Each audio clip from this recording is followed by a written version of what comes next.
Ada sebuah kisah yang menarik di dalam 1 Samuel 27 ayat yang pertama. Saya akan membacakan. Daud di antara orang Filistin. Tetapi Daud berpikir dalam hatinya, bagaimanapun juga pada satu hari aku akan binasa oleh tangan Saul. Jadi tidak ada yang lebih baik bagiku selain meluputkan diriku dengan segera ke negeri orang Filistin, maka tidak ada harapan bagi Saul untuk mencari aku lagi di seluruh daerah Israel, dan aku akan terluput dari tangannya. Ini adalah sebuah pemikiran dari Daud yang sedang frustasi, sedang tertekan, sedang kepepet, dan stres berat. Padahal di hari-hari sebelumnya, Daud ada kesempatan 2 kali untuk lepas daripada pengajaran Saul dan dia bisa membunuh Saul, tetapi dia tidak lakukan karena dia sangat-sangat takut akan Tuhan. Dia berkata, tidak mungkin aku menjamah orang yang dipilih dan diurapi oleh Tuhan. Dia memberikan respek yang tinggi kepada Saul, sekalipun dia sendiri terancam.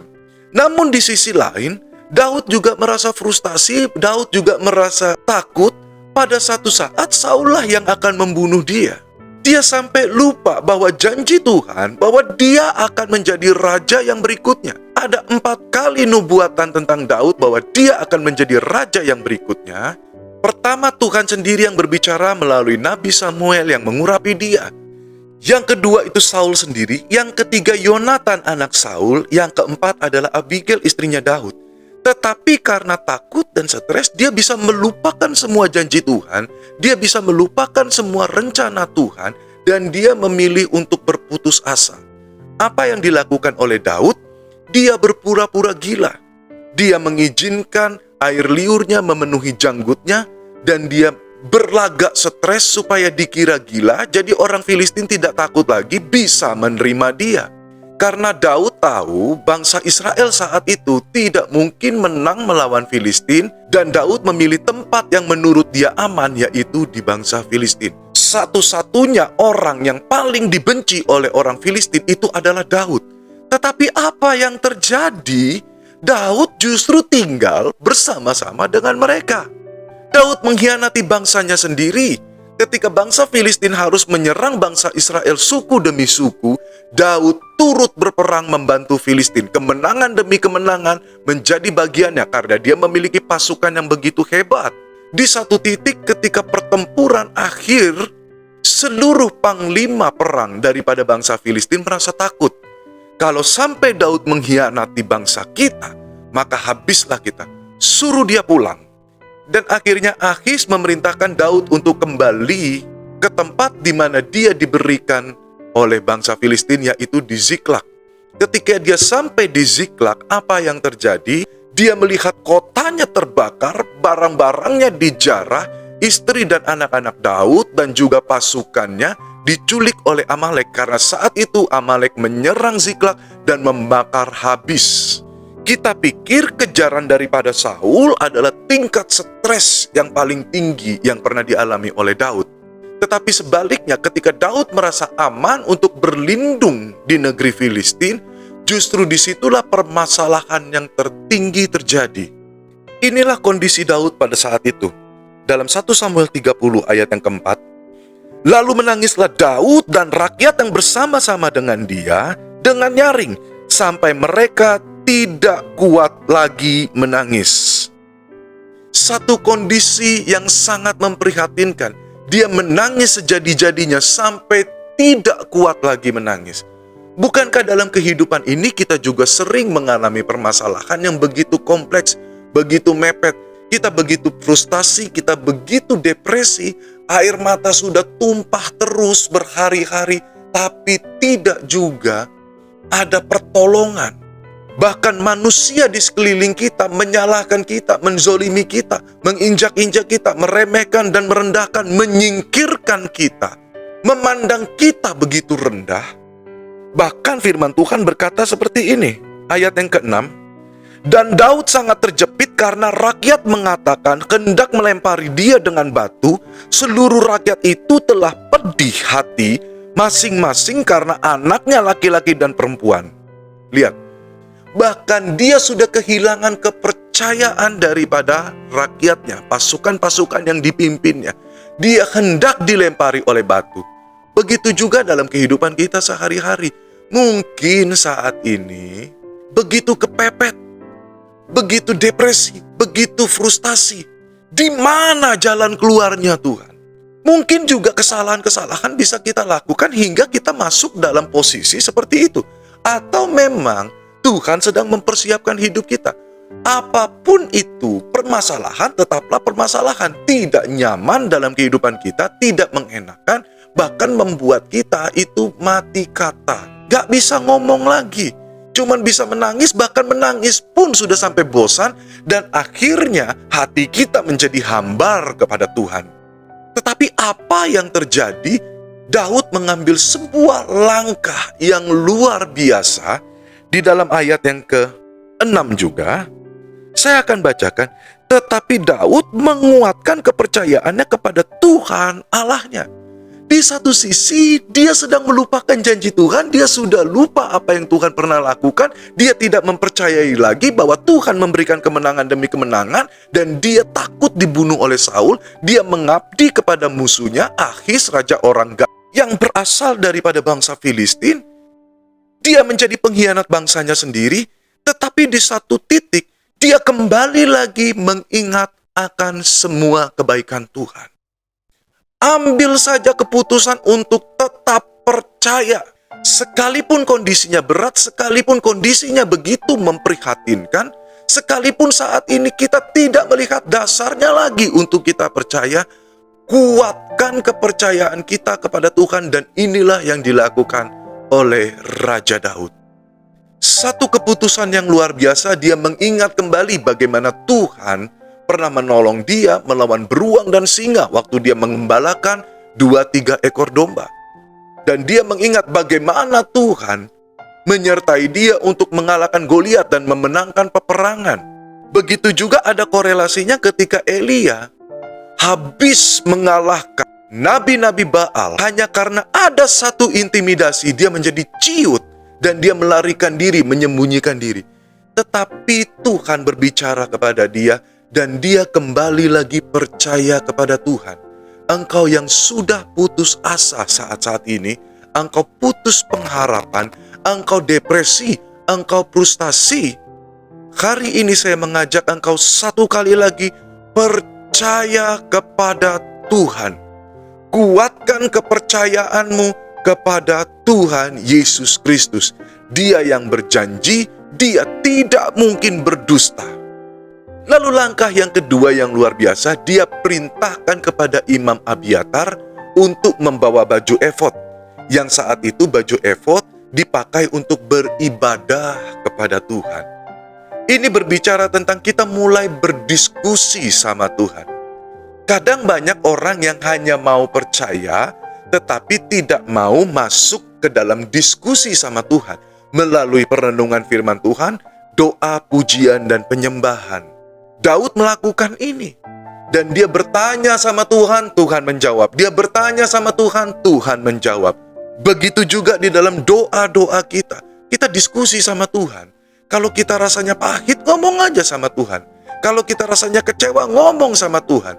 Bukankah kitab ratapan adalah doa-doa yang berdasarkan kepedihan hati?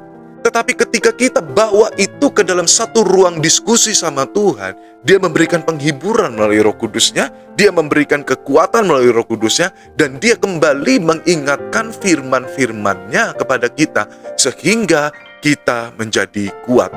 Ketika kita kuat, kita menjadi pribadi yang tenang dan siap untuk mengambil keputusan yang baru bersama dengan Tuhan.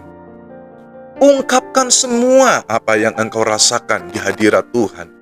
Dan dengarkan semua apa yang Tuhan bicara melalui kesan hatimu, melalui doa-doamu, melalui firman Tuhan, melalui puji-pujian yang engkau naikkan. Itu juga bisa berbicara, karena puji-pujian itu bentuk mazmur kita kepada Tuhan. Dan yang ketiga, langkah terakhir yang diambil Daud adalah dia taat sama perintah Tuhan. Ketika dia berdiskusi bertanya, mampukah aku mengejar dia?